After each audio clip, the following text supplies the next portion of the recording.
Knowledge root আমি ইস্টবেঙ্গলের এই মুহূর্তে তুর্কমেনিস্তান সফর নিয়ে একটুখানি আলোচনা করব। তো আমার গতকাল একটা অডিও আমি তৈরি করেছিলাম এই একই বিষয়ে।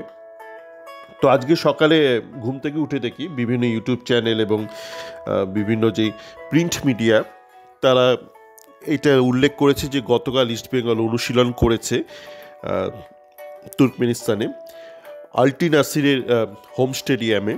আল্টি নাসির, আপনারা যদি মনে না থাকেন, সেই ক্লাব যার সাথে সিজনের শুরুর দিকে একটা প্লে অফ ম্যাচে ইস্টবেঙ্গল হেরে যায় 3-2 গোলে সল্ট লেক স্টেডিয়ামে, তখন কোয়াদ্রাত কোচ ছিল। তো সোমবার দিন মানে গতকালও ওরা ইস্টবেঙ্গল সেই মাঠে অনুশীলন করেছে, কিন্তু মূল যে খেলাটা হবে আগামীকাল সেটা এফসি আরকাডাগের নতুন একটা স্টেডিয়ামে হবে। তো এখন আমি খবর কাগজগুলো পড়ছিলাম বা ইউটিউব চ্যানেলগুলো শুনছিলাম, তো কিছু কিছু ব্যাপার নিয়ে এখনও হোসফোস হচ্ছে ইস্টবেঙ্গলের ম্যানেজমেন্ট বা কোচ অস্কার। যেটা শুনে আমার মনে হচ্ছে কিছু অশিক্ষিত লোকজন বিদেশ ভ্রমণে বেরিয়েছে এবং তাদের মধ্যে শিক্ষিত হওয়ার কোনো লক্ষণই নেই। দেখুন, কিছু জ্ঞান আছে, কিছু নলেজ আছে যেটা আপনি পৃথিবীর বাইরে না, মানে দেশের বাইরে, আপনার হোম টেরিটরি বাইরে না বেরোলে আপনি অর্জন করতে পারবেন না সহজে। কিন্তু আপনি অর্জন করতে চান কিনা নলেজ, সেটা খুব ইম্পর্টেন্ট, নাকি আপনি খালি নাকি কান্না কাঁদতেই ব্যস্ত। তো আমরা এক এক করে একটু আলোচনা করি। যেমন এই ইস্টবেঙ্গলের ম্যানেজমেন্ট বা অস্কার নাকি আতকে উঠেছে আল্টি নাসিরের মাঠ থেকে। সেখানে নাকি সবুজ মকমলের মতন ঘাস নেই, মানে সল্ট লেক স্টেডিয়ামে আপনারা এই মুহূর্তে যেরকম দেখছেন সবুজ মকমলের, সেরকম নাকি ঘাস নেই। এখন ভাবতে হবে কেন ওনার এটা মনে হচ্ছে। দেখুন, উনি স্পেনের মানুষ, কিন্তু স্পেনে কোনোদিন চাকরি পাননি যদিও, আর উনি চাকরি করেছেন এই ভারত, বাংলাদেশ, মালদ্বীপে। তো এখন শীতের দেশে এই বিষয়টা নিয়ে আমার সতীর্থ ইস্টবেঙ্গল ফ্যানই লিখলো আমার চ্যাট ফোরামে। শীতের দেশে যখন বরফ পড়ে থাকে টানা, তখন ঘাসগুলো মরে যায়, এবং যখন বরফ সরে যায় তখন আবার নতুন ঘাস হয়। তো বা যে মূল ঘাসগুলো থাকে তার রঙটা ওরকম সবুজ মকমলের মতন থাকে না, তরতাজা থাকে না, বরফ ঢেকে দেয় সেই ঘাসকে। তো এখনও কিন্তু শীতকাল চলছে, যদিও তাপমাত্রা খুব বেশি নয় তুর্কমেনিস্তানে। ম্যাচের সময় বোধহয় 15 ডিগ্রি সেলসিয়াসের আশপাশে থাকবে, কিন্তু তবু এই মুহূর্তে নতুন মানে দুব্য ঘাস গজায় না। তো এটা আপনার মানিয়ে নিতে হবে, জানতে হবে। সমস্ত দেশ তো একরকম না, স্পেনে কোনোদিন বরফ পড়ে না, তো এটা আমরা ধরে নিতেই পারি ওনার কোনো অভিজ্ঞতা নেই, বরফ দেখেনি হয়তো কোনো দিন। তবে বাংলাদেশে কিন্তু উনি বসুন্ধরা কোচ ছিলেন, যদিও বসুন্ধরা স্টেডিয়ামটা খুব ভালো, স্টেডিয়ামের টার্ফ, কিন্তু আশপাশে অনেক স্টেডিয়াম এরকম আছে যেখানে বাংলাদেশের প্রিমিয়ার লিগ খেলায়, যেখানে কিন্তু খুব মানে ঘাস দেখাই যায় না প্রায়। অবশ্য বসুন্ধরা নিজেদের কানেকশন লাগিয়ে নিজেদের হোম স্টেডিয়ামে বেশিরভাগ ম্যাচ খেলতো যখন অস্কার কোচ ছিল। তো আমরা দেখেছি ইস্টবেঙ্গলের অনেক ফ্যানকে, অল্প বয়সী যারা হয়তো কলকাতার বাইরে কোনোদিন পা রাখেনি, হয়তো বড়জোর দীঘা গেছে, তারা একসময় ইস্টবেঙ্গলের স্টেডিয়ামের টার্ফ নিয়ে খুব মানে সমালোচনা করতো। টার্ফটা খারাপ ছিল অনেকটাই, কিন্তু এখন ইস্টবেঙ্গল স্টেডিয়ামের টার্ফ অনেক সুন্দর করেছে। নৈহাটি, কল্যাণীতে, ব্যারাকপুরের স্টেডিয়াম টার্ফ বেশ ভালো। তো আমাদের যেটা হয়েছে কি, মানে যে যত কম জানে সে তত বেশি চিল্লায়।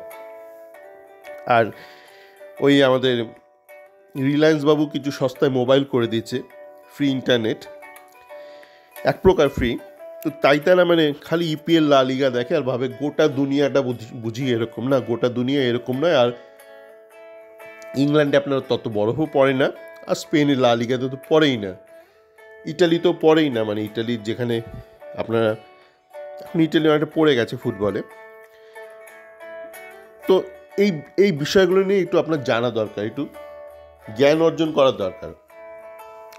আজকালে যেমন লিখেছে যে এখন মোটামুটি হোটেলে সারাক্ষণ বলিউডের গান চালাচ্ছে, শাহরুখ খানের গান চালাচ্ছে, ওরা মানে শুনে মুগ্ধ হয়ে গেছে যে শাহরুখ খান ইস্টবেঙ্গলের আজীবন সদস্য। তো ঘটনা হচ্ছে, আমি বেশ কিছু ব্লগ দেখছিলাম, ওই নোম্যাডিক ট্যুরসেরই ব্লগ দেখছিলাম। ওই ছেলেটা তুর্কমেনিস্তান গেছে, রাশিয়া গেছে, মঙ্গোলিয়া গেছে। ওই গোটা তল্লাটের সাথে কিন্তু ভারতের একটা দীর্ঘদিনের একটা ঐতিহাসিক সম্পর্ক আছে, সুসম্পর্ক। কেন, উজবেকিস্তান থেকেই ভারতে এসেছিল মুঘলরা, সেই সামারখান্দ থেকে। ইনফ্যাক্ট আমি দেখলাম তুর্কমেনিস্তানে ওই বৈরাম খানের বিশাল স্ট্যাচু রয়েছে। বৈরাম খানকে মানে আকবর যখন ছোট ছিল, আকবরের যে গার্ডিয়ান ছিল সেই বৈরাম খানের তুর্কমেনিস্তানেরই লোক। তো তার বিশাল স্ট্যাচু রয়েছে। তো আর যে একসময় যে ভারত থেকে যে সিল্ক রুটটা ছিল ইউরোপ অবধি, তুর্কমেনিস্তান কিন্তু তার একটা মেন একটা স্টপ ছিল, মানে তুর্কমেনিস্তান হয়ে যেত। তো এসব দেশগুলোর সাথে মানে মিডিল ইস্টে যে এই দেশগুলো রয়েছে, উজবেকিস্তান, তুর্কমেনিস্তান, এদের সাথে ভারতের একটা সুদীর্ঘ একটা সুসম্পর্ক রয়েছে এবং আধুনিক যুগও রয়েছে। আধুনিক মডার্ন পলিটিক্সেও সে ভারতের কেন্দ্রে যেই পার্টি ক্ষমতায় থাকুক, যেই party, right wing left wing doesn't matter, বা লেফট বলতে আপনারা বলবেন না যে ও লাল পার্টি, কমিউনিস্ট শোন, এই বিষয়টা ভারতের ম্যাক্সিমাম লোকের একটা ভুল ধারণা আছে এই মুহূর্তে। মানে 2025-এ দাঁড়িয়ে অনেকের ভুল ধারণা আছে left communist is the same, না, তা নয়।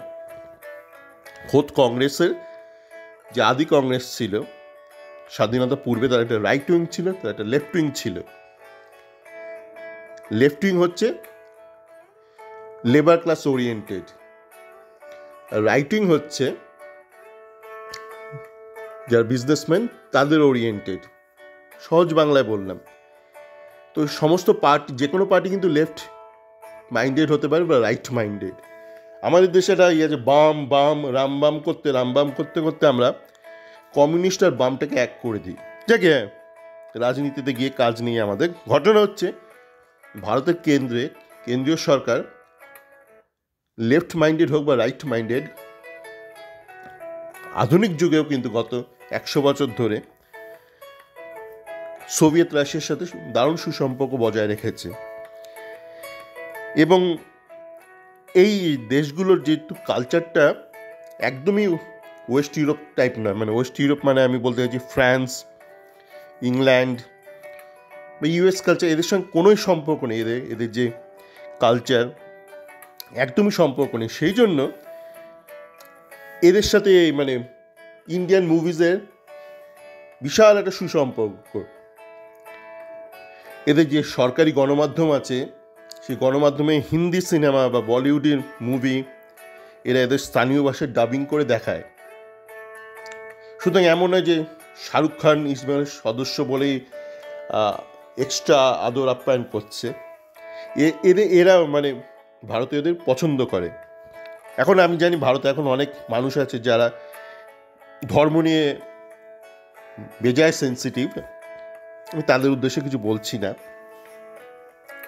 যারা ওপেন মাইন্ডেড, যারা ইতিহাসকে সম্মান করতে জানে, তাদের জন্যই বলছি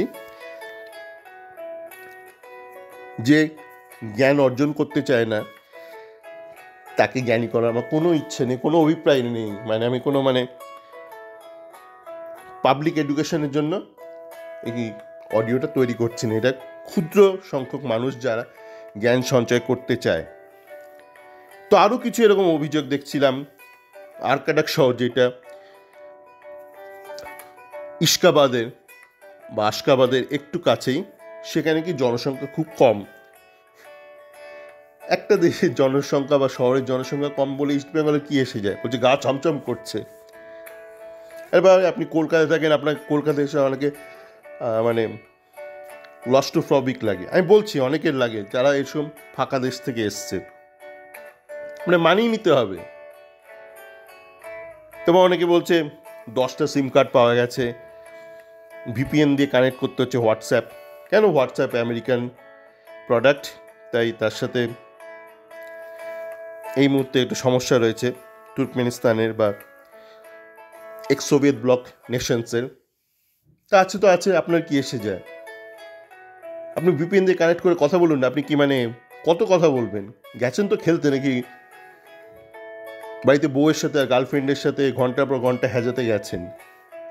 বলছি প্রত্যেক আধ ঘন্টা অন্তর অন্তর ভিপিএন দিয়ে রিকানেক্ট করতে করবেন, অসুবিধা কী হচ্ছে? রিকানেক্ট করতে পয়সা লাগছে নাকি? আর ভিপিএন অ্যালাউ তো করছে, এমন তো নয় যে ভিপিএনও ব্লক করে দিয়েছে।